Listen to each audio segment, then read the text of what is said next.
वासुदेवाय ओम नमो भगवते वासुदेवाय ओम नमो भगवते वासुदेवाय ओम नमो भगवते वासुदेवाय नारायणं नमस्कृत्यं नरं चैव नरोत्तमं देवीं सरस्वतीं व्यासं ततो जयमुदीरये नष्टप्रायेषु अभद्रेषु नित्यं भागवत सेवया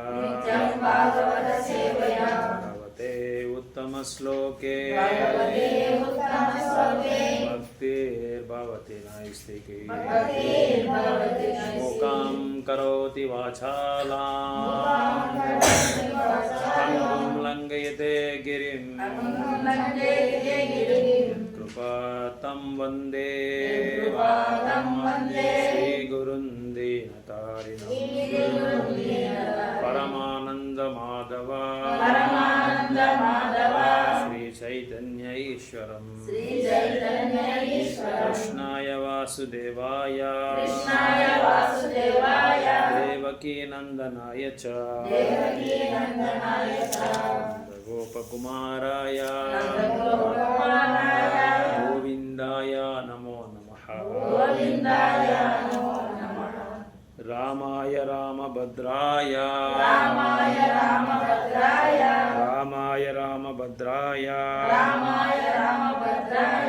रामचन्द्राय वेदसे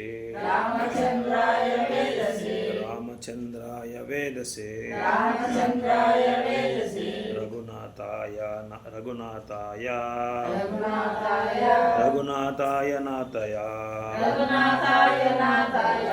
सीतापतये नमो नमः रामाय रामभद्राय रामचन्द्राय वेदसे रघुनाथाय नाथाय सीतापतये नमो नमः रामाय रामभद्राय रामचन्द्राय वेदसे रघुनाथाय नाथाय सीतापते नमो नमः सीताय पतये नमो नमः இன்னொரு ஸ்லோகா இருக்குது, அப்படியே ஸ்லோவாக சொல்லுங்கள். ராமாயணம் எல்லாமே ஒரே ஸ்லோகாவில், எல்லா ராமாயணத்தோட லீலைகள் ஒரே ஒரு ஸ்லோகாவில், ரொம்ப அருமையாக இருக்குது ஸ்லோகா. ஆதவ ராமா தபோ வந்த ஆதவ ராமா தபோ வனதி கமனம் ஹத்வா மிருகம் காஞ்சனம் हत्वा मृगं काञ्चनं वैदेही हरणं जटायुमरणं सुग्रीवा सम्भाषणं वाली निग्रहणं समुद्रतरणं लंकापुत्र दहनम लंकापुरी दहनम पाश्चात रावण कुंभकर्ण हरणम पश्चात रावण कुंभकर्ण हरणम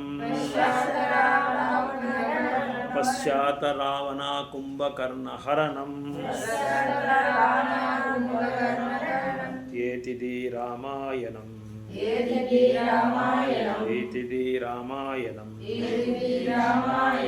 आदव राम तपोवनं गमनम् आदव राम तपोवन दिगवनम. அப்படின்னா ராமர் வந்து வனத்துக்கு போனது.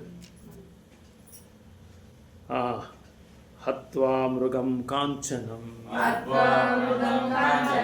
கோல்டன் டீர், மானமான பற்றி சொல்கிறாங்க. வைதேகி ஹரணம், சீதாதேவியை கட்டாயப்படுத்தி இது பண்ணது ராவணர். ஜட்டாயு மரணம். ஜடாயு மரணம். ஜட்டாயு சீதாபதி எடுத்துகிட்டு போகும்போது ராவணர்கிட்ட வந்து போர் பண்ணுறாரு. போர் பண்ணி அவர் வந்து உடலை விடுறாரு. சுக்ரீவா சம்பாஷணம். சுக்ரீவா சம்பாஷணம். சுக்ரீவனும் ராமரும் 2 பேர் வந்து கலந்து பேசிக்கிறாங்க. யார் மூலமா? ஹனுமான். ஹனுமான் தான் அவங்க 2 பேரையும் வந்து சந்திப்பு பண்ண வைக்கிறது. வாலி நிகிரஹணம். வாலி நிகிரஹணம். சமுத்திர தரணம். சமுத்திர தரணம். லங்காபுரி தஹனம். லங்காபுரி தஹனம். யாரு லங்காவை தகனம் பண்ணது? யாரு? ஹனுமான். ஹனுமான். பశ్చాత రావణ కుంభకర్ణ హరణం. பశ్சாத ராவண கும்பகர்ண ஹரணம். ஏதீதி ராமாயணம். ஏதேதி ராமாயணம். ஸோ ராமாயணத்தில் எத்தனை கண்டம் இருக்கு? எத்தனை கண்டம் இருக்கு ராமாயணத்தில்?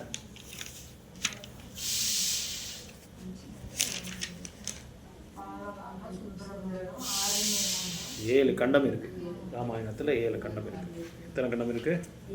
7 கண்டம் இருக்கு. என்ன நிறைய கண்டம் அது? பாலகண்டம், அயோத்திய கண்டம், அரண்ய கண்டம், கிஷ்கிந்தா கண்டம், சுந்தர காண்டம், யுத்த காண்டம், உத்தர காண்டம். இந்த மாதிரி 7 கண்டங்கள் இருக்குது.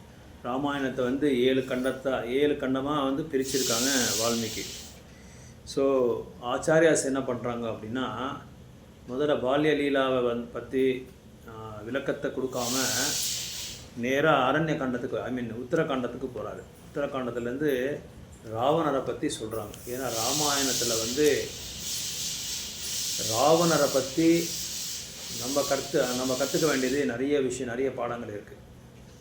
அது மட்டும் இல்லை, ராவணரை பண்ண அந்த அகம், அவரோட பொறாமை, அப்புறம் வந்து லக்ஷ்மணனோட அந்த கட்டளைகள் எப்படி அவர் கடைப்பிடிச்சார், பரத மகாராஜ் எப்படி ராமச்சந்திரமூர்த்தியை கடைப்பிடிச்சார்,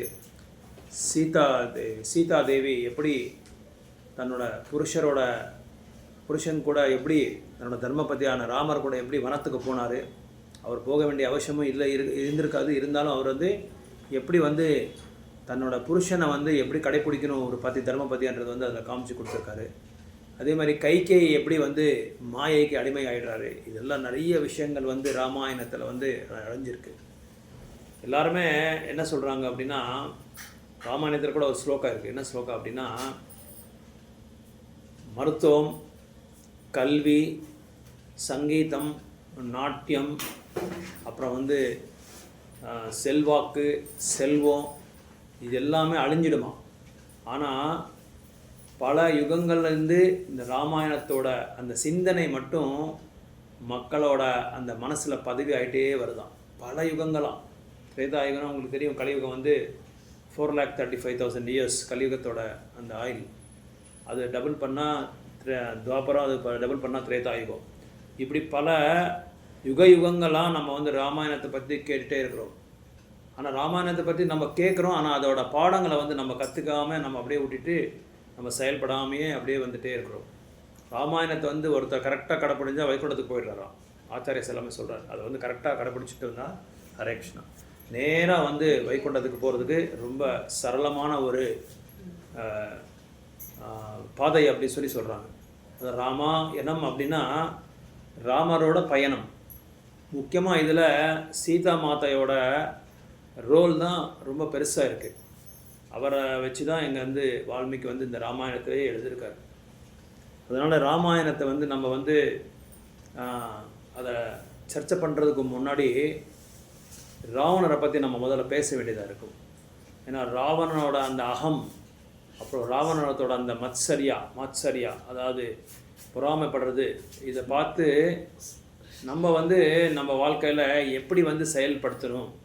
நம்ம அண்ணன், நம்ம சகோதரர் கூட, நம்ம சகோதரி கூட, நம்மளோட மனைவி கூட, நம்ம சமுதாயத்தில், நம்ம உலகத்தில், நம்ம நாட்டில் நம்ம எல்லாம் எப்படியெல்லாம் நம்ம வந்து வாழணும், எப்படியெல்லாம் நம்ம வந்து பணியாற்றணும், எப்படியெல்லாம் நம்ம காயை நகர்த்தணும், எந்த சமயத்தில் எப்படி ஒரு சத்துவகுணத்தை வந்து நம்ம வந்து செயல்படுத்தணுன்றது எல்லாமே ராமாயணத்தில் வந்து நம்ம பார்க்கலாம்.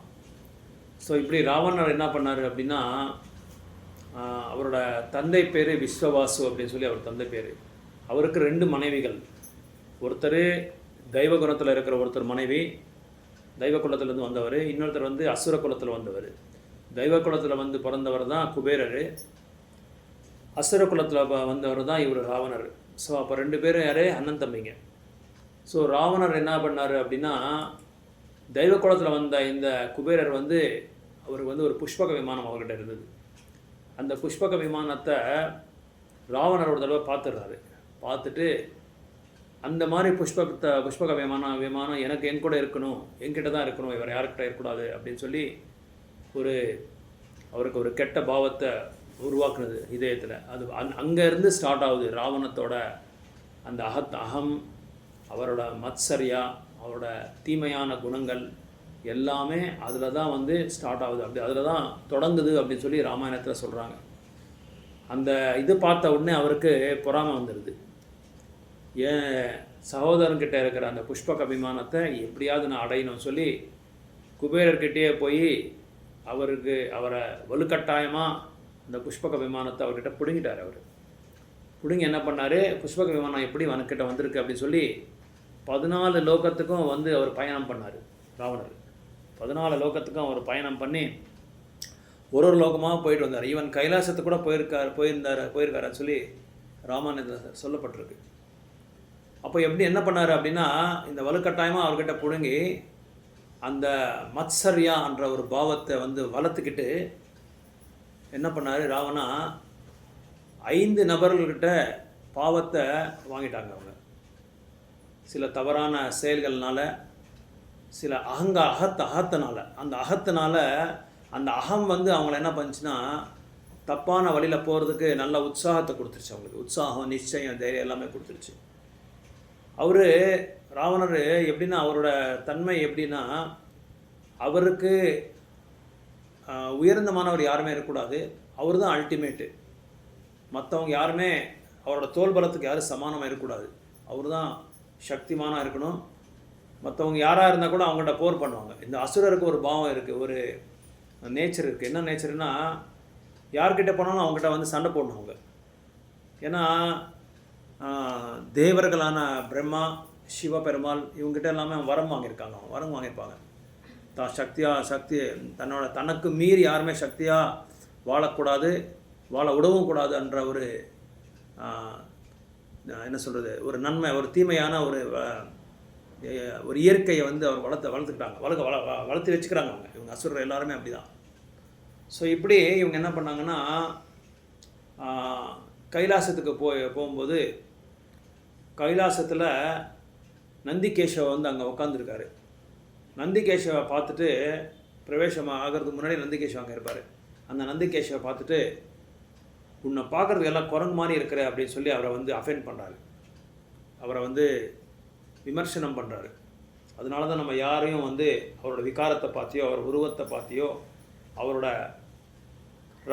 கலரை பார்த்தியோ என்றைக்குமே வந்து யாருமே வந்து நம்ம பக்தர்கள் கூட முக்கியமாக சொல்கிறேன், என்றைக்குமே வந்து நம்ம வந்து அவங்கள வந்து என்றைக்குமே குறை சொல்லக்கூடாது. ஏன்னா நம்மக்கிட்டே நிறைய குறைகள் இருக்குது. அதனால் அந்த குறைகளை வந்து நம்ம சரி பண்ணியிருக்குமே தவிர மற்றவங்கள பார்த்து சிரிக்கக்கூடாது. முக்கியமாக மற்றவங்கள பார்த்து விமர்சனம் பண்ணக்கூடாது. மேபி அவங்க வந்து தப்பாக கூட நம்ம மேலே பேசியிருக்கலாம், நம்ம மேலே விமர்சனம் கூட பண்ணியிருக்கலாம். இருந்தால் கூட அந்த சகிச்சிக்கிற தன்மை இருந்தால் தான் ஹரிநாமத்தை வந்து குறைகள் இல்லாமல் சொல்ல முடியும்னு சொல்லி சைத்தன்ய மகாபிரபு சொல்கிறார் 3வது ஸ்லோகாவில். ருணாதபி சஹி என்னது,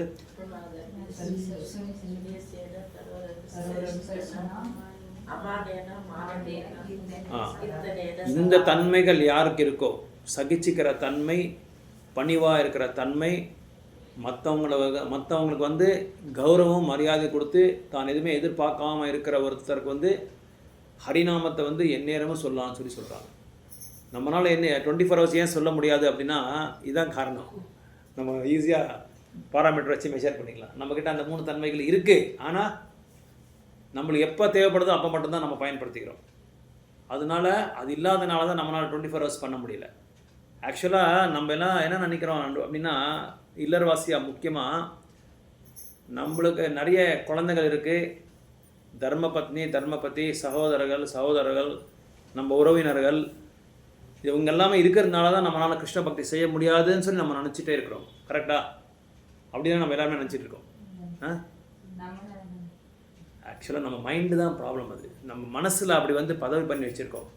இவங்கெல்லாம் நான் எனக்கு வந்து என் சமயத்தை வந்து என்ன பண்ணுறாங்க, எனக்கு தொந்தரவும் கொடுக்குறாங்க, என் சமயத்தை வேஸ்ட் பண்ணுறாங்க, என் சமயத்தை வந்து வேஸ்ட் பண்ணுறாங்க. நான் கிருஷ்ண உணர்வில் நான் இருப்பேன், நான் பக்தி பண்ணணும்னு சொல்லி எனக்கு விருப்பமாக இருக்குது. ஆனால் இவங்கெல்லாம் வந்து எனக்கு இது பண்ணுறாங்க, எனக்கு தொந்தரவு கொடுக்குறாங்க. பிரபு சொன்ன மாதிரி தொந்தரவு கொடுக்குறாங்க.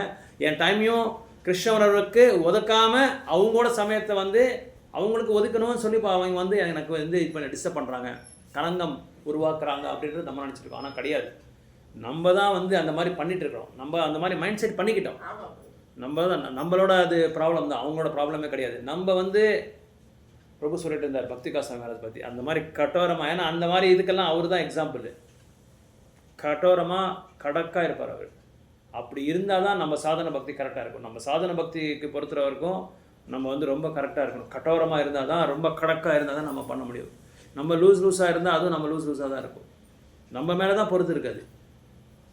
ஸோ அதனால தான் மற்ற பக்தர்கிட்ட நம்ம எப்பவும் சந்திக்கும் போது அவங்ககிட்ட பேசும்போது கிருஷ்ண உணர்வில் தான் நம்ம இருக்கணும். மற்றவங்கள பற்றி நம்ம பேசவே கூடாது. என்றைக்குமே மற்றவங்கள பற்றி பேசக்கூடாது. மற்றவங்கள வளர்ச்சியை பற்றி நம்ம வந்து அவங்கள யாராவது புகழ்ந்து பாடிட்டு இருந்தால் நம்மளுக்கு சந்தோஷமாக இருக்கணும். ஆக்சுவலாக சந்தோஷப்படுத்தணும். ஆனால் நம்ம சந்தோஷப்படுத்துறதில்ல. மற்ற பக்தர்களை யாராவது நம்ம புகழ்ந்து பண்ண நம்ம என்ன செய்வோம், பெருசாக அவன் பற்றி சொல்லுவாங்க அப்படின்னு சொல்லி நினைப்போம். ஆனால் நம்ம சந்தோஷப்படுத்தணும். அப்போ நம்ம என்ன செய்யணும், நம்ம கூட அவங்க மாதிரி ஆகணும். அவங்க மாதிரி ஆகணும், அவங்கள மாதிரி நம்ம வந்து கடைப்பிடிக்கணும். அவங்க மாதிரி நம்ம சாதன பக்தி பண்ணுன்ற ஒரு எண்ணம் வந்து நம்மளுக்குள்ளே நம்ம வளர்த்துக்கணும்.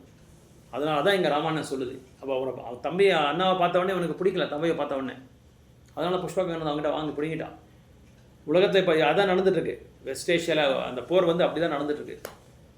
எனக்கு மேலே யாருமே இருக்கக்கூடாதுன்றது தான் அந்த போர். அதனால தான் போர். இது வந்து சின்ன 2-3 பேருக்கு தான் போர். ஆனால் பல ஆயிரக்கணக்கான மக்கள் வந்து அதில் உயிர் விட்டுட்டுருக்காங்க அவங்களுக்காக. ஒரு 2 பேர் 3 பேருக்காக நாடே வந்து குட்டிஸ்வராகிட்டுருக்கு. நாடே அழிஞ்சிட்ருக்கு. குருக்ஷேத்திரம் மாதிரி நடந்துட்டுருக்கு.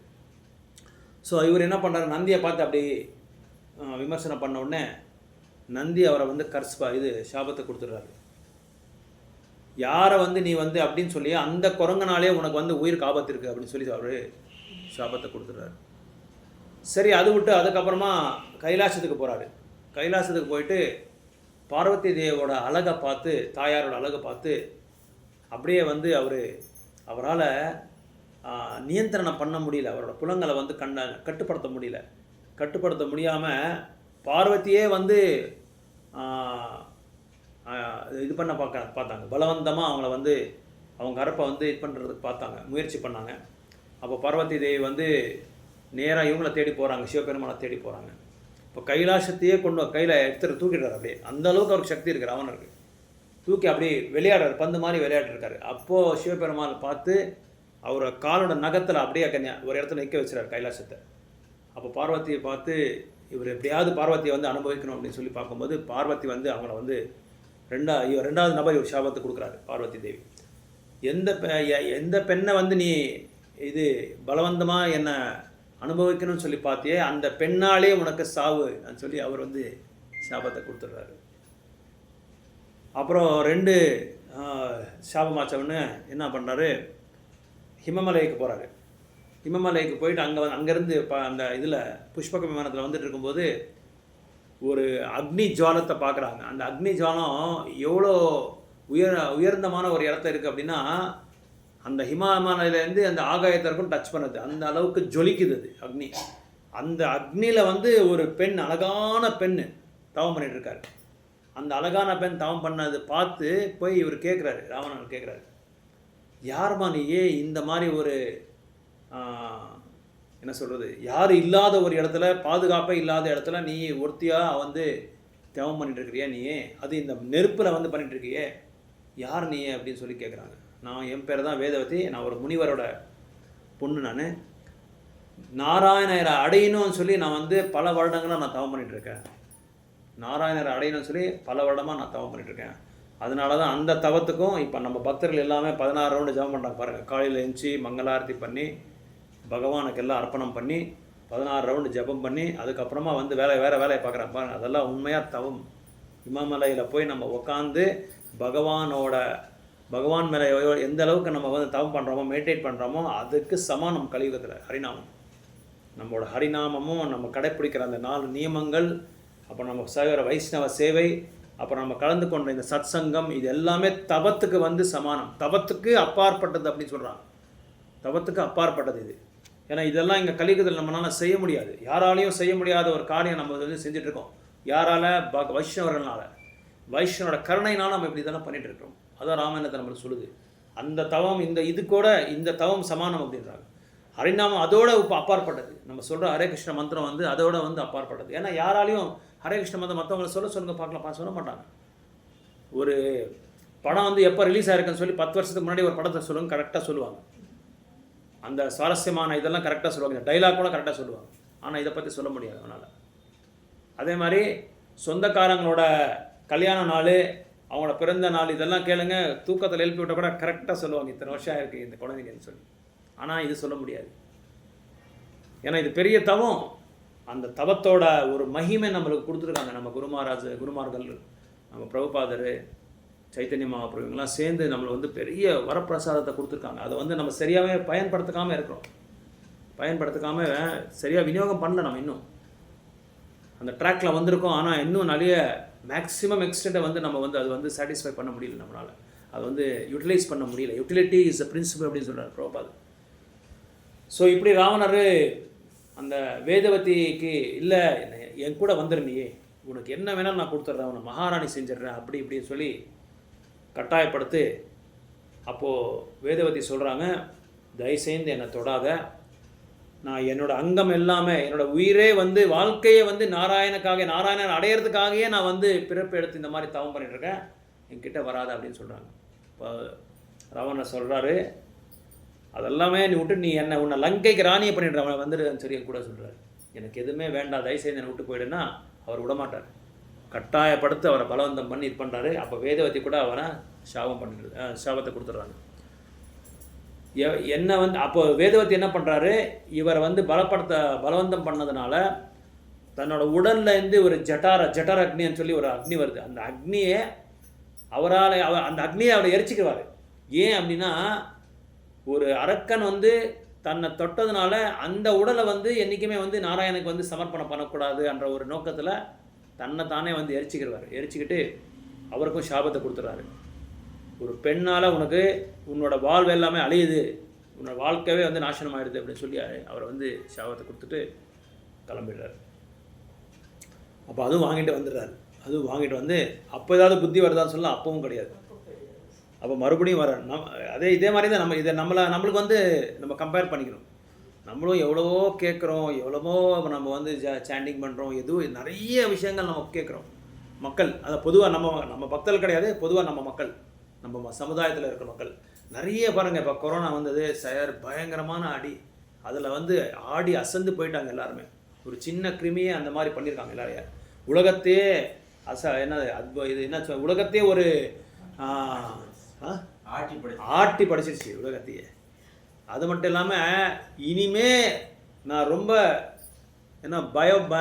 ரொம்ப பயமாக நான் பகவானுக்கு வந்து நான் இது பூஜை செய்கிறேன், புனஸ்காரங்கள் செய்கிறேன், நாமத்தை சொல்கிறேன், கோயிலுக்கு போகிறேன், அப்படியெல்லாம் நிறைய இது எடுத்துட்டாங்க. ஏன்னா சங்கல்பத்தை எடுத்துட்டாங்க.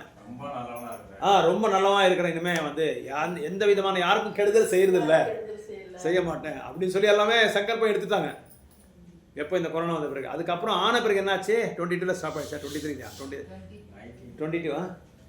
ஸ்டாப் ஆகிடுச்சு. 22 ஆன பிறகு அடுத்த நாளே பேப்பரில் சோஷியல் மீடியாவில் வந்த உடனே மறுபடியும் ஸ்டார்ட்டு. என்னென்னலாம் செஞ்சிட்றாங்க எல்லாமே ஸ்டார்ட் ஆகிடுச்சு. இப்போது கேஸு, இந்த எல்பிஜி எப்போது ப்ராப்ளம் ஸ்டார்ட் ஆகிடுச்சோ அப்போ மறுபடியும் எல்லாருக்குமே பயம் வந்துட்டுருக்கு. இப்போது கொரோனா மாதிரி லாக்டவுன் ஆகிடுதான்னு சொல்லி எல்லாம் பயப்படுறாங்க. சமையல் இல்லாமல் வெறும் வயரில் காய்கறி இந்த ஃபாரஸ்ட்டு சாப்பிட்றாங்க பாருங்க வனத்தில், அந்த மாதிரி ஒரு நிலைமைக்கு வந்துருதா சொல்லி எல்லாம் பயப்பட்டு இருக்காங்க. ஆனால் அந்த நிலைமை கண்டிப்பாக வரும். நம்ம பக்தர் ஒருத்தர் எழுதியிருக்காரு ஒரு புஸ்தகம், பிரபுபாத டிசேபிள் ஆயில், அது பேரே ஆயில். இந்த ஆயில்னாலே உலகத்தையே அழிய போகுதுன்னு சொல்லி அவர் எழுதியிருக்காரு. ஒரு பெரிய புஸ்தகம் எழுதியிருக்காரு, பக்தி சாம்பத்து இந்த மாதிரி அந்த சைஸில் எழுதியிருக்காரு. அது அன்றைக்கே அவர் எழுதிட்டாரு, இந்த ஒரு ஆயில் வந்து உலகத்தையே அழிய போகுது, இதனால பெரிய போர் வருதுன்னு சொல்லி அப்படியே அன்றைக்கே எழுதிட்டார். எவ்வளோ நாளைக்கு இப்போ வந்துருச்சே ஆல்ரெடி 23 நாள் ஆயிடுச்சு, இன்னும் வந்துட்டே இருக்கு, நடந்துட்டே இருக்கு. இது ஆல்ரெடி இதுக்கு முன்னாடியே 2 வருஷம் முன்னாடி இவங்க 2 பேருக்கு போர் நடந்தது, இஸ்ரேலுக்கும் ஈரானுக்கு. இப்போ மறுபடியும் ஸ்டார்ட் ஆயிருக்கு, 1.5 வருஷம் மேலே மறுபடியும் ஸ்டார்ட் ஆயிருக்கு, வந்துட்டே இருக்கும்.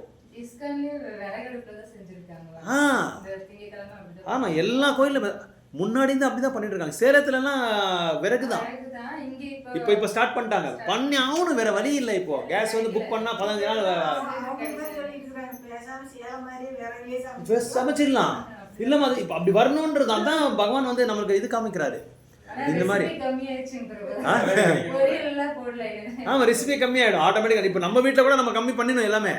எதுவுமே நம்ம முக்கியமாக நான்வெஜ் சாப்பிட்றவங்க, நார்த் இந்தியன் டிஷஸ் சாப்பிட்றவங்க கம்ப்ளீட்டாக வந்து ஸ்டாப் பண்ண வேண்டும். இது ஒரு நல்ல சான்ஸ் பிரச்சாரம் பண்ணுறதுக்காக, பிரச்சாரத்துக்கு இது ஒரு நல்ல சான்ஸு. வகை வகையான உணவுகள் சாப்பிடாதீங்க, ஆரோக்கியத்துக்கு நல்லது கிடையாது. அது இல்லாமல் இல்லாத பாவத்தை எடுத்து வந்து நீங்கள் வந்து பாக்கெட்டில் போட்டிக்கணும். இதெல்லாமே நம்ம பிரச்சாரத்துக்கு நல்ல ஒரு இது பாயிண்ட் இது.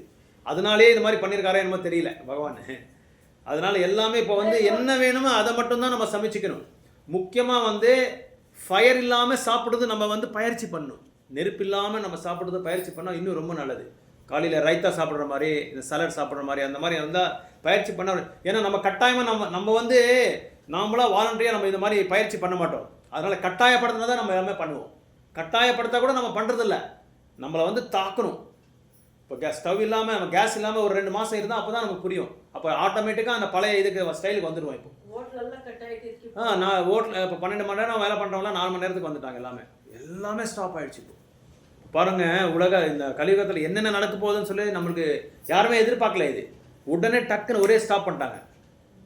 அந்த போர்ட் என்னது, ஹம்ஸ்பர்கா, அது என்ன அந்த போர்ட் நாங்கள் ஸ்டாப் பண்ண உடனே ஹார்மோஸ் எல்லாமே ஸ்டாப் ஆகிடுச்சு. உலகமே ஸ்டாப் ஆகிடுச்சு. உலகமே ஆயில் இல்லாமல் நம்ம நாட்டில் மட்டும் கிடையாது, இது உலகத்தில் எல்லாருக்குமே இந்த ப்ராப்ளம் இருக்குது. எல்லாருக்குமே இந்த ப்ராப்ளம்.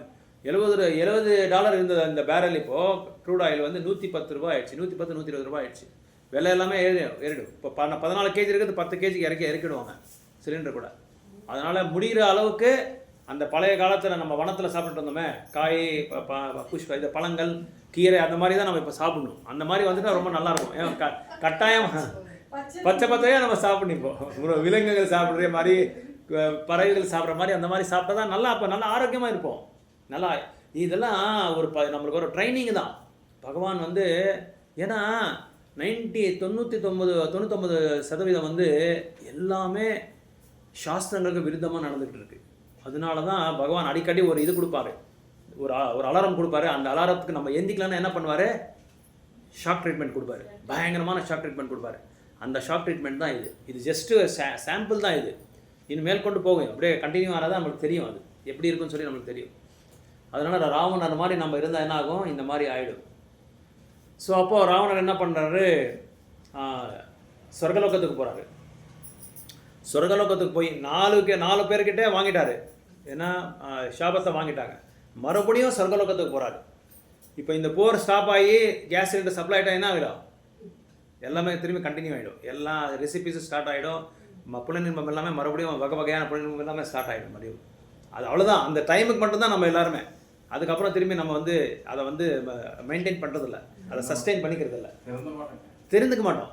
திருந்துக்கிறதே இல்லை. அந்த வார்த்தைக்கு இடமே இல்லை. அப்போ சொர்க்கலோகத்துக்கு போயிட்டார். சொர்க்கலோகத்துக்கு போயிட்டு அங்கே போய் என்ன பண்ணார் அப்படின்னா, ரம்பாவை பார்த்தாரு. ரம்பா அழகை பார்த்து மயங்கிட்டு, எப்படியாவது உன்னை கல்யாணம் பண்ணிக்கணும் அப்படின்னு சொல்லி சொல்கிறாரு. ரம்பா சொல்லுது, நான் யார் தெரியுமான்னு கேட்குறாங்க. ரம்பா தெரியுமா உங்களுக்கு யாருன்ட்டு? யாருக்கா தெரியுமா யாரோட இதுன்னு? அவங்களோட குலம் கோத்திரம் எல்லாமே தெரியுமா? இந்திரலோகத்தில் ஒரு டான்ஸர் மட்டும் தெரியும், அவ்வளோதான். கரெக்ட். நலக்குபேரோட மனைவி ரம்பா. நலக்குபேரர் யாரு? குபேரனோட பசங்க. அப்போ குபேரனும் ராவணன் என்ன ஆகணும், அண்ணன் தம்பிங்க. அப்போ ரம்பா என்ன ஆகணும் இவருக்கு, பொண்ணு மாதிரி ஆகணும். நான் பொண்ணு மாதிரி உங்களுக்கு நான் யார் தெரியுமா, நலக்குபேரோட நான் மனைவி. அவங்களோட, அதாவது உங்கள் தம்பி இருக்கார் இல்லையா குபேரர், அவருக்கு நான் பொண்ணு ஆகணும், மருமகள் அப்படின்னா பொண்ணுக்கு சமாதானம் தானே. என்னையே வந்து நீங்கள் அனுபவிக்கணுன்றீங்களா, உங்களுக்கு எப்படி மனசு வந்து தயவுசெய்து என்னை விட்டுருங்க அப்படின்னு சொன்னால் கூட விட மாட்டேன்றாரு. அப்படின்னா இங்கே என்ன சொல்லி காட்டுதுன்னு அப்படின்னா, நம்மளுக்கு புலங்கள் வந்து அந்த அளவுக்கு வலிமையானது அப்படின்னு சொல்லி காட்டுது. பொண்ணோ மருமகளோ பையனோ யாரையும் விடுறதில்ல, யாரையும் விடுறதில்ல. கர்நாடகாவில் அப்படி தான் இப்போ ரீசெண்டாக ஒரு இன்சிடெண்ட் நடந்தது. ஒரு 17 வயசு பையன் 34 வருஷோட பெண்ணை வந்து பார்த்து அனுபவிக்கணும்னு சொல்லி அவள் அலோவ் பண்ணாமனால அவளை வந்து இது பண்ணிட்டாரு, கொன்னிட்டா. அவனே கொன்னிட்டான், அவன் தெரியாமே பண்ணிட்டான். அவன் மைண்ட் அப்படி பண்ணியிருக்கான் அவன் வந்து அது அவளை கொல்லிட்டான், அது வேற விஷயம். அப்புறம் வந்து அவனை பிடிச்சிட்டாங்க. அந்த விஷயம் அது 3 நாள் ஒரு அப்பார்ட்மெண்ட் நடந்துருக்குது. இது எவ்வளோ பிளானாக பண்ணியிருக்கான் தெரியுமா அவன். ஆனால் இந்த பெண்ணுக்கு தெரியாது. இந்த பெண் என்ன நினச்சிட்டு இருக்கேன், இவ பண்ணது என்ன தப்புன்னா, அவங்க வீட்டு பக்கத்தில் அப்பார்ட்மெண்ட்டில் நெக்ஸ்ட் ஃப்ளாட்டில் போய் பேசுறது, அவங்ககிட்ட பழகிறது. தம்பியா அதான் எண்ணங்களை வந்து நம்ம வந்து எப்பவும் நல்லா ஜட்ஜ் பண்ணிக்கணும்.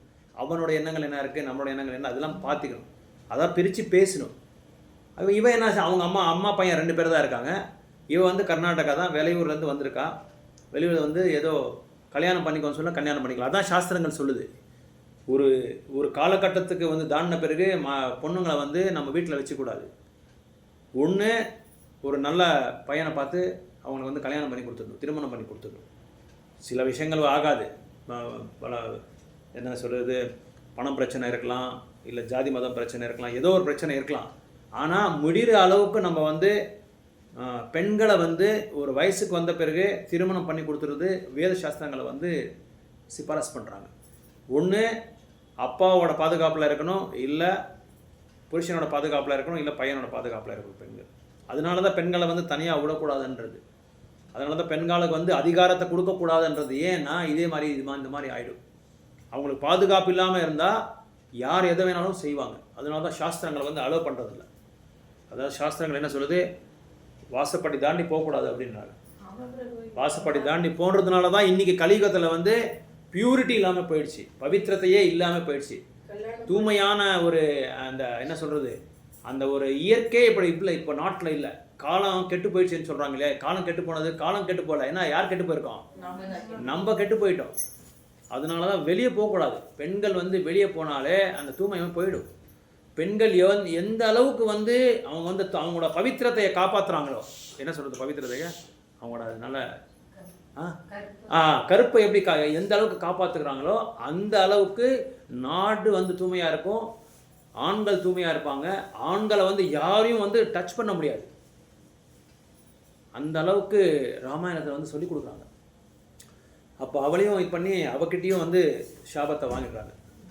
நீ என்னை வந்து பலவந்தமாக இது பண்ணதுனால நீ கண்டிப்பாக வந்து பெண்ணாலேயே நீ வந்து சாவு இருக்கு அப்படின்னு சொல்லி அவளையும் சாபத்தை கொடுத்துட்டு ராவணே அனுப்பிச்சிடுறாரு.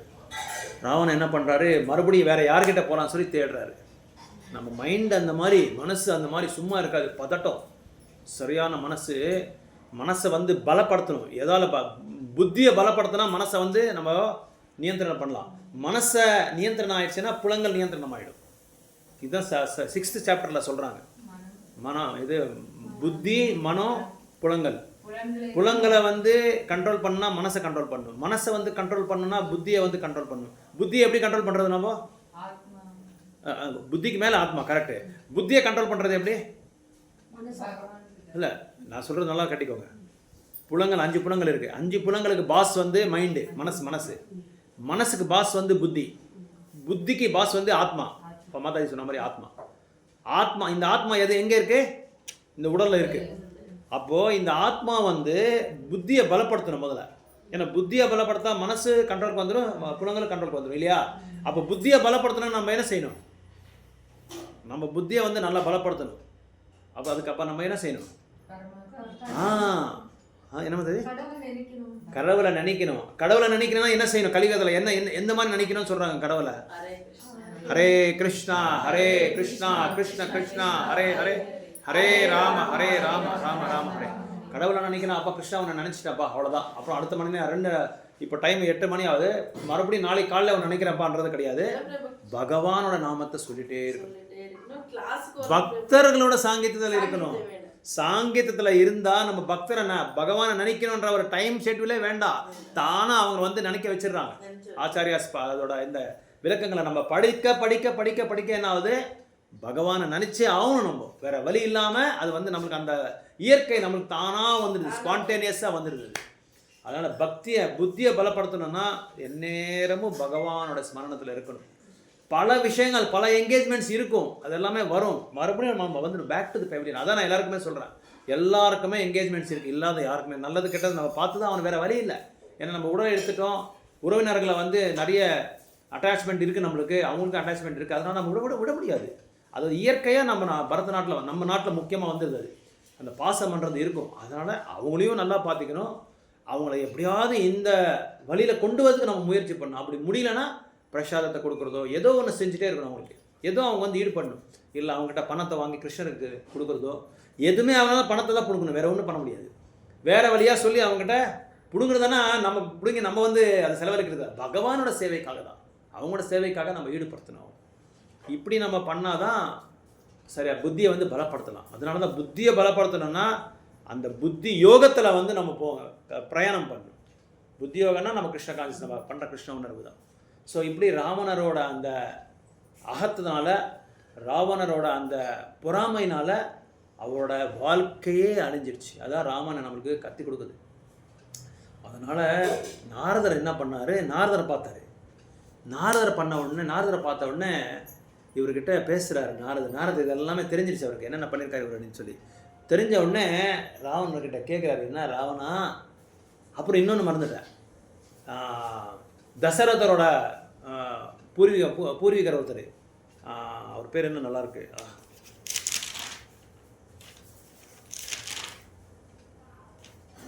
அனாரண்யா அவர் பேர். அவர்கிட்டையும் அவர் இது வாங்கிடுறாரு. அனாரண்யா என்ன பண்ணுறாரு, அனாரண்யா யார் அப்படின்னா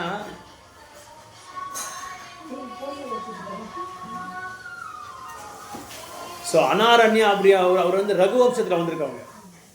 ரகுவம்சத்தில் அப்போது ராமச்சந்திரமூர்த்தியோட அப்பா பேர் வந்து தசரதரோட அப்பா பேர் வந்து திலீப். ஸோ இப்படி இவருக்கு முன்னோர்கள் தான் இவர் யார், அனாரண்யா. இந்த அனாரண்யா வந்து அயோத்தியாவில் வந்து ரொம்ப ரொம்ப பிரபலமானவர், உயிரே கொடுப்பாங்க மக்களுக்கு. அந்த அளவுக்கு அவங்கன்னா ரொம்ப எல்லாருமே நேசிப்பாங்க, காதலிக்கிறாங்க, அவங்கள அப்பா மாதிரி காதலிக்கிறாங்க. அந்த அளவுக்கு ரொம்ப பிரபலமானவர் அவர். அந்த இங்கே அயோத்தியா கூட போகிறார் இவர் ராவணர். அங்கே போய் இவர்கிட்ட சண்டை போடலாம் வான்றாரு. அவர் சும்மா இருக்காரு, ஆனால் சண்டைக்கு போடலாம் வான்றாரு. அப்புறம் அவர் வேண்டாம், இல்லைப்பா நான் எனக்கு உனக்கு என்னப்பா இருக்கு, நான் எதுவும் நானும் உன்னோட இடத்துக்கு வரல, நீ என்னோட இடத்துக்கு வரல, எனக்கு என்கிட்ட வந்து எதுக்கு நீ சும்மா வீண் வம்புக்கு எதுவும் வேண்டாம், உன் வழியை நீ போய் என் வழியை நான் போகிறேன்றாரு. என்ன சொன்னோம் கேட்க மாட்டேன்றாரு, அவர்கிட்டையும் சண்டை போடுறாரு. அப்போ அவர்கிட்டையும் சண்டை போட்டு அவர் என்ன சொல்கிறாரு, அவரும் சாபத்தை அவரால் பண்ண முடியும், அவரோட தோல் பலத்தால் அவருக்கு சமானமாக அவரால் போர் பண்ண முடியல இவருக்கு அனாரண்யத்தால். அதனால் என்ன பண்ணார், அவர் தோற்ற பிறகு அவர் வந்து சாபத்தை கொடுத்துறாரு ராவணர். என் வம்சத்திலே ஒருத்தர் பிறக்க போகிறாரு, அவரே ஒன்று அழிச்சிடறாரு அப்படின்னு சொல்கிறாரு. யார், ராமர். அவரே ஒன்று அழிச்சிடறாருன்னு சொல்லி அவர்கிட்டையும் சாபத்தை வாங்கிட்டார். அப்போ தான் நாரதர் பார்த்துட்டு போய் இவங்ககிட்ட எல்லாம் நீ போய் சண்டை போடுறிய, நீ எல்லாம் வம்புக்கு இழுக்கிறிய, நீ அனாரண்யா யார், உன் கால் தூசி கூட சமானம் கிடையாது, அவர்கிட்ட போய் சண்டை போடுற. அப்புறம் வேதவதி யார், ஒரு பெண்ணுக்கிட்ட போய் நீ இது பண்ணலாமா, அப்புறம் வந்து பார்வதி கிட்ட போய் பண்ணலாமா, இதெல்லாம் உனக்கு சர்வசாதாரணமான தூசி மாதிரி உனக்கு. அப்போ யார்கிட்ட நான் சண்டை போடணும் அப்படின்னு சொல்லி கேட்குறாரு. நேராக யமதர்மராஜ் கிட்ட போன்றாரு. யமதர்மராஜ் கிட்ட போன்றாரு. நேராக யமதர்மராஜ் கிட்ட போயிடுறாரு. யமதர்மராஜ் கிட்ட போயிட்டு, யமதர்மராஜா வா நம்ம சண்டை போடலான்றாரு. நான் என்னத்துக்குப்பா சண்டை போடணுன்னு, இல்லை வா நான் சண்டை போடணும் உங்ககிட்ட அப்படின்னு சொல்லி அவர்கிட்ட சண்டை போடுறாரு. 2 பேருக்கும் சண்டை ஸ்டார்ட் ஆகுது. யமதர்மராஜ் சும்மா இருக்கணுமா, அவர் என்ன வேற மாதிரி சும்மா இருப்பாங்களா, அவரு கதை எடுத்து அவரும் சண்டை போடுறாரு. 2 பேரும் போர் பண்ணி ரொம்ப நாளாக போர் பண்ணிட்டு இருக்கும்போது அப்புறம் பிரம்மா பார்த்து அவரை 2 பேரையும் நிறுத்துறாரு, ஸ்டாப் பண்ணுறாரு. இவர் 2 பேர் போர் பண்ணுறது பார்த்து நிறுத்துறாரு. அப்போது இங்கே நாரதன்ற மாதிரி வைஷ்ணவர் என்ன பண்ணுறாரு, நம்ம மாதிரி கட்டுண்ட ஆத்மாக்களை வந்து திசையை திருப்புறார், ஒரு மாற்றத்தை கொண்டு வராரு. நாம் ஒரு குரு கிட்ட ஒரு நோயாளியை கொண்டு வராங்க சீடர்கள். நோயாளியை கொண்டு வந்து இவனுக்கு என்ன நோய் இருக்குன்னு தெரில, இவன் எதை சாப்பிட்டாலும் வந்து இவனுக்கு வந்து உடம்பு ஒட்டாது, என்ன பண்ணுறது தெரியலன்னு சொல்லி குரு கிட்ட சொல்கிறாரு. அப்போ குரு என்ன பண்ணுறாரு அப்படின்னா, ஒரு வேலை செய்யுங்க, இவனை அழிச்சின்னு போங்க, இவனுக்கு நோய் இருக்குது தெரியும் எனக்கு, 2 வாரம் இவனுக்கு எதுவுமே உணவு கொடுக்காதீங்கன்றாரு. எத்தனை வாரம், 2 வாரம். ஏன்னா இப்படி சொல்கிறாங்க, இவர் 2 ஆல்ரெடி இவர் சாப்பிட்ற உணவே எதுவும் உடம்பு ஓட்டலை, மறுபடியும் இவங்களை வந்து ஃபாஸ்டிங் சாப்பிடாதுன்னு சொல்லி சொல்கிறாங்களே சொல்லி சரி ஓகே குரு சொன்னார்னு சொல்லி அழைச்சிட்டு போயிட்டாங்க. 2 வாரத்தை ஆன பிறகு அவரை போட்டு இழுத்துன்னு வராங்க. அவரை கட்டாயமாக எடுத்துகிட்டு வராங்க. பாவம் எடுத்துகிட்டு வந்து அவர் முன்னாடி நிற்க வைக்கிறாரு. முன்னாடி நிற்க வச்சுட்டு மறுபடியும் அவங்க குரு கிட்டே கேட்குறாரு, 2 வாரம் ஆயிடுச்சு சாமி அப்படின்னாரு. இப்போ என்ன பண்ணுறாங்க, இன்னும் அடுத்த 2 வாரமும் கூட அவங்களுக்கு எதுவும் கொடுக்காதீங்க உணவு அப்படின்னாரு. அவர் நினைக்கிறாங்க, என்ன இவன் பைத்தியக்கார மாதிரியா இருக்கார் இவர், ஆல்ரெடி 2 வாரம் ஆயிடுச்சு, மறுபடியும் 2 வாரம் வேண்டான்றாரு, என்ன இவர் சொல்லி இது சொல்கிறது நீங்கள் சரியில்லை அப்படின்னு சொல்லி சொன்ன உடனே அந்த நோயாளி சொல்கிறான், இல்லை எங்கள் அவங்க குரு சொன்னால் நல்லா இருக்கும், கரெக்டாக இருக்கும், சரியாக இருக்கும், அதனால் மறுபடியும் நான் 2 வாரம் இங்கே இருந்துட்டு நான் எதுவும் சாப்பிடாமல் இருக்கேன்னு சொல்லி சரி எடுத்துகிட்டு போயிட்டாங்க. வீட்டுக்கு எடுத்துகிட்டு போய் மறுபடியும் அதுக்கு அடுத்த 2 வாரம் ஆன பிறகு எடுத்து வந்து கொடுக்குறாங்க, நிற்க வைக்கிறாங்க. குரு கிட்ட நிற்க வைக்கிறாங்க, குரு மகாராஜ்கிட்ட நிற்க வைக்கிறாங்க. நிற்க வச்ச உடனே இப்போது நீங்கள் என்ன பண்ணுறீங்கன்னா, சூடாக பால் தேன் 2 மிக்ஸ் பண்ணி இந்த நோயாளி முன்னாடி வைங்க அப்படின்னு சொல்கிறாங்க. சூடாக இருக்கணும் அப்படின்னு சொல்கிறாங்க. ஸோ எடுத்துகிட்டு வந்து அங்கே வைக்கிறாங்க. சூடான பால் தேன் எடுத்து வந்து வச்ச உடனே அந்த நோயாளி இருக்கான் பாருங்கள், அந்த நோயாளி வயிற்றுலேருந்து ஒரு பெரிய புழு, இவ்வளோ பெரிய புழு, அந்த புழு அப்படியே வெளியே வந்து அந்த இதில் விழுந்துடுது, அந்த பாலில் விழுந்துடுது. அப்போது இந்த சீடர்கள்லாம் கேட்குறாங்க, என்ன எங்களுக்கு ஒன்றுமே புரியல குருஜி, நீங்கள் என்ன பண்ணீங்கன்னு. ஒன்றும் இல்லை, இந்த நோயாளி உடம்புல இந்த பூச்சி இருக்கு இல்லையா, இவர் என்ன சாப்பிட்டாலும் எங்கே போகுது, யார் வயிற்றுக்கு போகுது, அந்த பூச்சி வயிற்றில் போகுது எல்லாமே. அதனால இவருக்கு எது சாப்பிட்டாலும் ஒட்டாது. அதனால தான் நான் என்ன சொன்னேன், 2 வாரம் பட்னியாக கிடக்கட்டும், அடுத்த 2 வாரம் பட்னியாக கிடச்சா என்ன ஆகும், சாப்பிடாமே உணவு போகாமல் உள்ளே இருக்கிற புளி என்ன ஆகும், உப்பு. இவர் சாப்பிட்டா அவருக்கு இது ஆகுது. அதனால தான் நம்ம சாப்பிட்லன்னா கூட நம்ம உள்ள நிறைய ஓம்ஸ் இருக்குது தெரியுமா உங்களுக்கு, நம்ம தேகத்தில் உடலில் நிறைய சின்ன ஓம்ஸ் எல்லாம் இருக்குது, கிருமிகளெல்லாம் இருக்குது, அதுக்கும் சாப்பாடு இல்லாமல் ஆகிடும். அதனால தான் சில நேச்சுரோபதியில் என்ன சொல்கிறாங்க அப்படின்னா, உடம்பு சரியில்லைன்னா என்ன செய்யுங்க, பட்னியாக கிடங்குன்னு சொல்கிறாங்க. ஒரு நாள் 24 ஹவர்ஸ் நீங்கள் வந்து பட்னியாக கிடச்சா என்ன ஆகும், கம்ப்ளீட் வாஷ் அவுட் ஆகிடும், உள்ளே எல்லாமே நீட்டாக க்ளீன் ஆகிடும். ஆயுர்வேதத்தில் ஃபஸ்ட்டு அவங்க கொடுக்குறதே குணம் என்ன மருந்து அப்படின்னா, நம்ம உடம்புல இருக்கிற கெட்டது எல்லாமே எடுத்துடுறாங்க அவங்க. அது எடுத்த உடனே அதுக்கப்புறமா தான் அவங்க வந்து இது ஸ்டார்ட் பண்ணுவாங்க, ட்ரீட்மெண்ட் ஸ்டார்ட் பண்ணுவாங்க. அந்த பூச்சி வந்த உடனே இவன் நல்லா ஆக்டிவ் ஆகிடுறாரு. இப்போ என்ன வேணாலும் கொடுங்கன்னு சொல்கிறாரு. அதனால் நம்ம வாழ்க்கையில் கூட வைஷ்ணவர்களோட அந்த கட்டளைகளை வந்து நம்ம சரியாக கடைப்பிடிக்கலாம் அப்படின்னா, உள்ள நம்ம பூச்சி மாதிரி என்ன ஆகும், நம்ம வந்து அழிஞ்சிட்டே இருப்போம். இந்த வைஷ்ணவரோட அந்த கருணை நம்மளுக்கு வேணும். அவரோட கட்டளைகளை வந்து நம்ம சரியாக கடைப்பிடிக்கணும். அப்படி கடைப்பிடிக்காமல் இருந்தால் என்ன ஆகும், நம்மளோட ஆன்மீகமான வாழ்க்கை வந்து குருடனோட வாழ்க்கை மாதிரி ஆகிடும். குருடன் என்ன பண்ணுவான், குருடன் போய் வழி தெரியுமா, தெரியாது அவனுக்கு, எங்கேயாவது விழுந்துருவான் வழியில். அந்த மாதிரி நம்மளும் விழுந்துடுறோம், அந்த கட்டத்துலேருந்து நம்ம கீழே விழுந்துருவோம். அதனால் அந்த வைஷ்ணவர் நாரத முனி மாதிரி வைஷ்ணவரோட கட்டளைகளை வந்து நம்ம கடைப்பிடிக்கணும். அதுதான் ராமாயணத்தை நமக்கு சொல்லிக் கொடுக்குது. அதனால தான் பாருங்கள், இங்கே இதில் வந்து வைராக்கியன்றது கூட இதில் சொல்லிக் கொடுக்குறாங்க ராமாயணத்தை கூட. தசரதர்கிட்ட விஸ்வாமித்திரர் வந்து ராமர் வந்து உயிர் அவருக்கு, ஆனால் ராமரை வந்து எனக்கு என்கிட்ட கூட அனுப்புங்கன்றாங்க. தசரதர் சொல்கிற, நான் கூட வந்துடுறேன், என் ராமரை அனுப்ப மாட்டேன்றாரு. அப்படின்னா அவ்வளோ பாசம், பையன் மேலே அவ்வளோ பாசம். ராமர்னா அந்த அளவுக்கு எல்லாருக்குமே ஒரு என்ன உயிர், எல்லாருக்குமே உயிர். அயோத்தியாலே அவ்வளோதான், நான் அனுப்ப மாட்டேன் ராமர்ன்றாரு. அப்புறம் தான் இவர் யார் இன்னும் இவர் தசரதரோட மந்திரி வசிஷ்டரா யார், வசிஷ்ட முனி சொல்கிறாரு, வசிஷ்ட முனியாக நினைக்கிறேன், அவர் தான் சொல்கிறாரு, இல்லை நீங்கள் அனுப்புங்க, விஸ்வாமித்திரர் சொன்னால் கரெக்டாக இருக்கும், நீங்கள் அனுப்புங்க. ஏன்னா அவங்க அரண்யத்தில் வந்து தபஸ் பண்ணுறதுக்கு நிறைய அரக்கணங்க வந்து அவங்களுக்கு வந்து தொந்தரவு கொடுத்துட்ருக்காங்க. அதனால ராமர் வந்தால் தான் அதை அவங்கள வந்து வதம் பண்ண முடியும். அதை வந்து விஸ்வாமித்திரரே பண்ணியிருக்கலாம், ஏன் அவங்க பண்ணல சொல்லுங்க பார்க்கலாம். அவரே பண்ணியிருக்கலாம், ஆனால் ராமரை அழிச்சிட்டு போகிறாங்க. ஏன் அப்படின்னா, பிராமணர் வந்து சத்திரியனோட வேலை செய்ய மாட்டாங்க. பிராமணரோட கடமை என்ன, வேதங்களை படித்து யக்ஞ யாகங்கள் பண்ணி மற்றவங்களுக்கு வந்து பிரச்சாரத்தை பண்ணணும். ஆனால் அதை சத்திரியரை தான் பண்ணணும். அதனால சத்திரியரை கொண்டு போகிறாங்க. இப்போது அந்த வர்ணாசிரம தர்மம் இல்லாதனால தான் உலகம் எல்லாமே அழிஞ்சிட்ருக்கு. சூத்திரரை கொண்டு போய் என்ன பண்ணுறாங்க, இப்போது எங்கே உட்கார வைக்கிறாங்க, நாற்காலி சேராது, நாற்காலியில் உட்கார வைக்கிறாங்க. சூத்திரரை கொண்டு போய் நாற்காலியில் உட்கார வச்சா இந்த மாதிரி தான் ஆகும். அந்த மாதிரி ஒரு நாட்டில் ஒரு நாற்காலியை ஒரு சூத்திரனை உட்கார வச்சுருக்காங்க. அந்த சூத்திரன் என்ன பண்ணுவான், அந்த வேலையை தான் செய்வான்.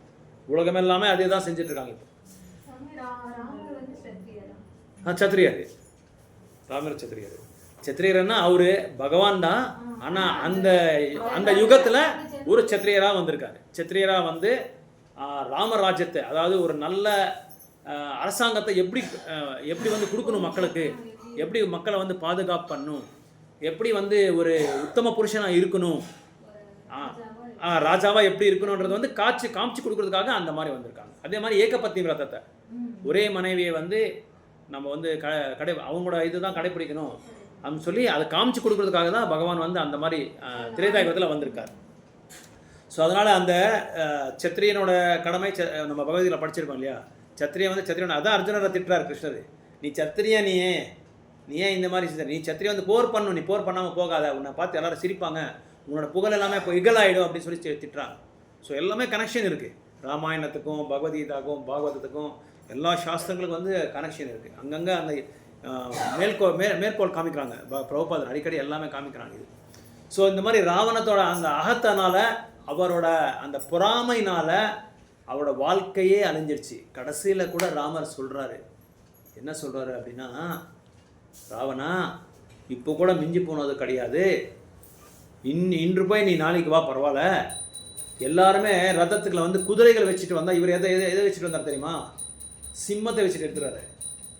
ஏன்னா அவருக்கு சமானமாக யாருமே இருக்கக்கூடாது, ராவணருக்கு தோல் பலத்துக்கு சமானமாக யாருமே இருக்கக்கூடாது, அதுதான் அவரோட இது. அப்போ ராவணர் சொல்கிறாரு, ராமா நீ சொன்ன மாதிரி நான் போயிடுவேன், ஆனால் நான் வந்து தோத்துட்டேன், உங்ககிட்ட பராபவம் ஆகிட்டேன் அப்படின்னு சொல்லி நான் லங்கைக்கு போக முடியாது, எனக்கு அவமானம்.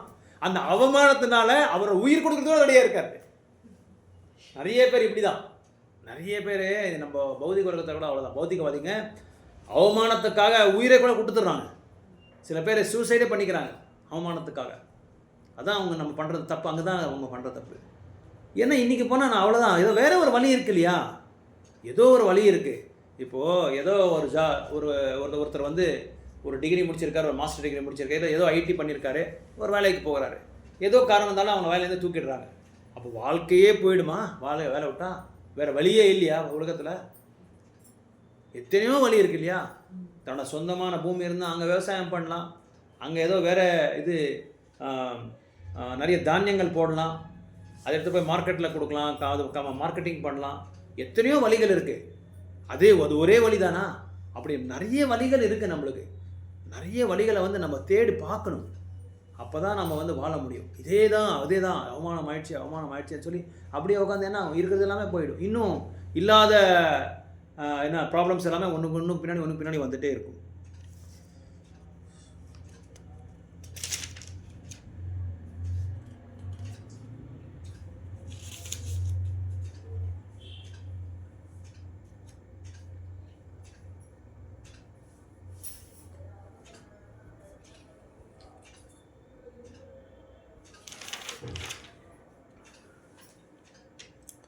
ஸோ இது ராமாயணத்தில் இதெல்லாம் நம்ம இது எல்லாமே நம்ம அனலைஸ் பண்ணி பார்த்தா, பரிசீலனை பண்ணி பார்த்தா ராமனோட கர்ம வினை தான் இது எல்லாமே.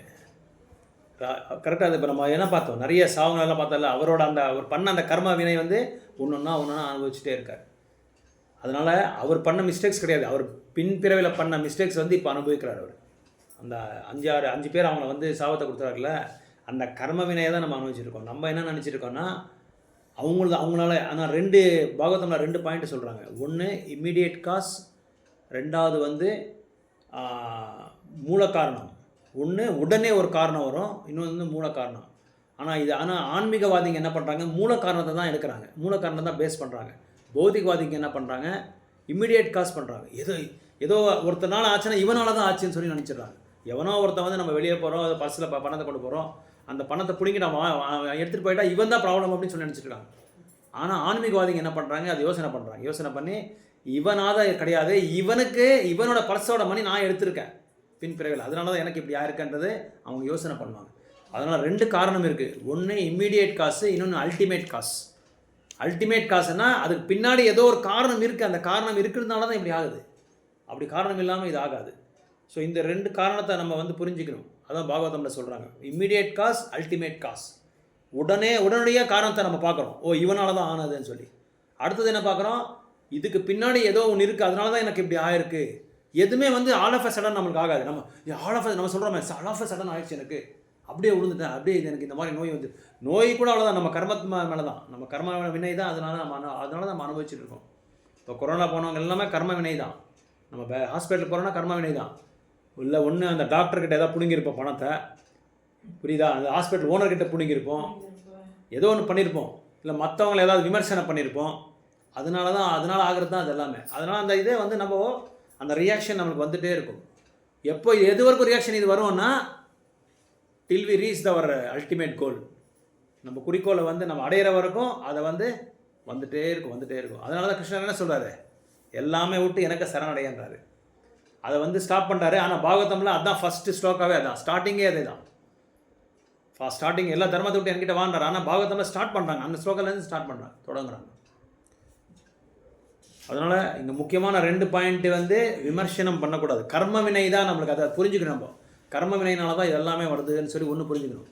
2வது வந்து வைஷ்ணவஸோட இன்ஸ்ட்ரக்ஷன்ஸ், தூயமான பக்தர்களோட அந்த இன்ஸ்ட்ரக்ஷன்ஸை வந்து நம்ம கரெக்டாக ஃபாலோ பண்ணணும். அதை வந்து கடைப்பிடிச்சிட்டே இருந்தால் நம்ம பக்தியில் ஒரு நாளைக்கு நம்ம வந்து முன்னேறிட்டே இருப்போம், அட்வான்ஸ் ஆகிட்டே இருப்போம்.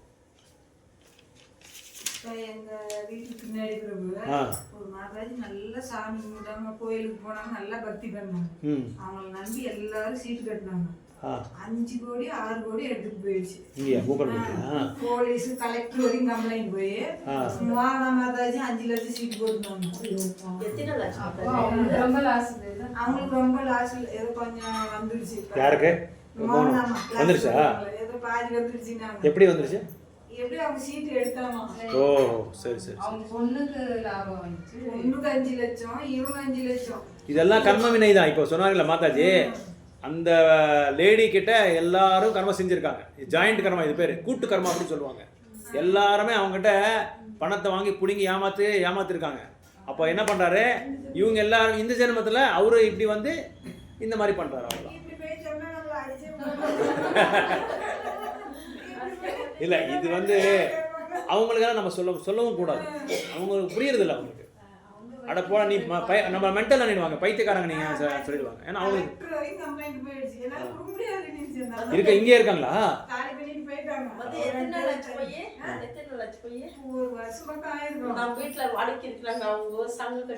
இந்த மாதிரி இது புதுசு ஒன்றும் கிடையாது. நான் சின்ன வயசுலேருந்து பார்க்குறேன். வெங்கடேஸ்வரா என்டர்பிரைஸ் சொல்லி எங்கள் ராமர் கோயில் பின்னாடி ஒருத்தர் பண்ணார். அவரு இப்படி தான் டேபிள் சேர் எல்லாம் கொடுத்துருந்தாரு. எல்லாருமே ஃபர்னிச்சர்லாம் கொடுத்துட்டு எடுத்துகிட்டு போயிட்டாரு. பிரபு తెలుసు, మీ యజమానికి తెలుసు. ஸோ இந்த மாதிரி அது போகணுன்னு இருந்தால் யாரும் தடை பண்ண முடியாது. ஏன்னா நம்ம கர்ம வினை அது போய் தான் ஆகும் அது. அதனால் அந்த கர்ம வினை தான் நம்மளை வந்து எல்லாமே பேஸ் பண்ணுறது. அதனால் அதை பேஸ் பண்ணி தான் எல்லாமே நடக்குது. இல்லைன்னா இத்தனை நாள் இது இல்லாமல் இருக்கிறது இப்போ எதுக்கு எடுத்துகிட்டு போகிறாங்க அப்படி? அதாவதுன்னா ஏதோ ஒரு கர்ம வினை இருக்குது. நம்மளுக்கு அவங்களுக்கு ஒரு கூட்டு கர்மா இருக்குது. அந்த கூட்டு கர்மத்தினால இது எல்லாமே நடக்குது. அதனால தான் இதை ஸ்டாப் பண்ணும் அப்படின்னா நம்ம பக்தி தொண்டை வந்து கரெக்டாக கடைப்பிடிச்சிட்டா பகவானே நம்மளுக்கு அந்த இது கொடுத்துருவார், அந்த அருளை கொடுத்துருவார். ஆனால் நம்மளுக்கு நம்பிக்கை இல்லை. எப்படி கொடுக்குறாரு பகவான்? அவருக்கு என்ன, நம்ம கஷ்டம் எங்களுக்கு. யாரு அது சர்வீஸ் சார்ஜ்னு சொல்லி வாங்கிட்டு போகிறாங்க. ஆனால் சம்பளமும் வாங்குறாங்க. நம்ம பார்த்து கொடுக்குறது தான். அதாவது ஆமாம், கரெக்ட். அது அவன் அனுபவிக்க போகிறான். அது அந்த கர்மத்தை அனுபவிக்க போகிறான். பிரபு யார் இருந்தாலும் சரி, ஒரு எறும்பை வந்து இப்படி நம்ம வந்து மிதிச்சா கூட அந்த எறும்போட அந்த கர்மத்தை நம்ம எடுத்து தான் ஆகணும். நம்மளுக்கு தெரியாமல் பண்ணாலும் சரி, தெரிஞ்சு பண்ணாலும் சரி, அது எடுத்து தான் ஆகணும். அதுக்கு இன்னொன்று என்ன இருக்குன்னா, ஒரு 7 விஷயங்களை வந்து நம்ம தடுக்க முடியாது. அது ஒரு சாஸ்திரம் மனு சம்ஹிதால சொல்லியிருக்காங்க. என்ன சொல்லியிருக்காங்க அப்படின்னா, நம்ம வந்து ஃபயர் பண்ணும்போது ஏதாவது வந்து நம்ம வந்து இது பண்ணுறோம், லைட் பண்ணுறோம் அப்படின்னா அந்த நெருப்பு வரும்போது நிறைய கிருமிகள் வந்து எரிஞ்சிடுது. அது ஒன்று. 2, நம்ம படுக்கும்போது நம்ம ஒன்று ஒன்றா பார்த்து டார்ச் போட்டு இப்படிலாம் நம்ம ஸ்கேன் பண்ண முடியாது எங்கெங்கே இருக்குது எறும்புன்னு சொல்லி. அந்த டைமில் நிறைய எறும்பு இதாகிடுது. அப்புறம் நம்ம நடக்கும்போது, வழியில் நடக்கும்போது, இதுக்கு எல்லாமே நம்ம இது இருக்குது, கன்செஷன் இருக்குது. ஏன்னா இது 7 விஷயங்களும் யாரும் எதுவும் பண்ண முடியாது. அப்புறம் நம்ம வந்து சுவாசம் பண்ணும்போது, சுவாசம் பிரீத் இன் பிரீத் அவுட் பண்ணும்போது கூட அந்த மாதிரி நிறைய உள்ளே போகுது, நிறைய வெளியே வருது. இதெல்லாம் நம்ம தவிக்க முடியாத ஒரு விஷயங்கள். இது எல்லாமே இது வந்து மனு சம்ஹிதாலே சொல்லப்பட்டிருக்கு இந்த மாதிரி இருக்குன்னு சொல்லி. இப்போ பிரபு சொல்கிற மாதிரி அவன் ஏதாவது விருத்தமாக நடந்துக்கிட்டால் கண்டிப்பாக அவன் அந்த 50 ரூபாய்க்கு அவன் எடுத்து தான் ஆகணும். அந்த ஏன்னா அங்கே சம்பளம் வாங்குறான் இல்லையா, ஏஜென்சி சம்பளம் கொடுக்குறாங்க. அது இல்லாமல் இது இப்போ நம்ம இந்த கீழேருந்து மாடி மேலே போகணும், மாடி மேலே போகிறது வந்து ஏஜென்சி வந்து எதுவும் அலோ பண்ண மாட்டாங்க. அதனால அவனுக்கு மாடி மேலே எடுத்துறதுக்காக நமக்கு வந்து கொடுக்கலாம். இப்போது பிரபு கரெக்டாக ஒரு கேள்வி சொன்னதுக்கு நல்ல கேள்வி. இப்போது லோட்மேன் வராங்க, ஏதோ இறக்கணும்னு நினைக்கும், ஏதோ ஃப்ரிட்ஜ் வருது, ரெஃப்ரிஜரேட்டர் வருது, ஏதோ மூட்டையெல்லாம் வருது, இறக்குறாங்க. இறக்கிட்டு அவனுக்கு நீ குடிக்கிற நான் பணம் கொடுக்க மாட்டேன்னா அது நம்ம கர்மம் எடுக்க வேண்டியதாக இருக்கும். ஏன்னா அவன்கிட்ட வேலை வாங்கிட்டு நம்ம அதுக்கு தகுந்த மாதிரி காசு கொடுக்கலன்னா நம்ம அந்த கடமை எடுக்க வேண்டியதாக இருக்கும். அவன் வாங்கிட்டு எது வேணாலும் பண்ணலாம். ஏன்னா நம்ம கொடுக்க வேண்டியது அவனுக்கு கடமை இருக்குது, அதனால் கொடுத்துட்டோம். அதனால் நம்மளுக்கு அந்த கடமை வருது, அவனுக்கு அந்த கடமை இருக்குது.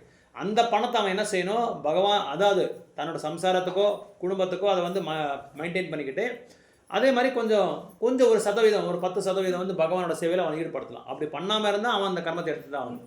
இப்போ பூஜ்யம்மா கோயில் இருக்கிறது, அதில் வந்து அந்த பூஜாரி எல்லாம் பணம் எல்லாமே எடுத்தாரு. பணம் எடுக்கிறது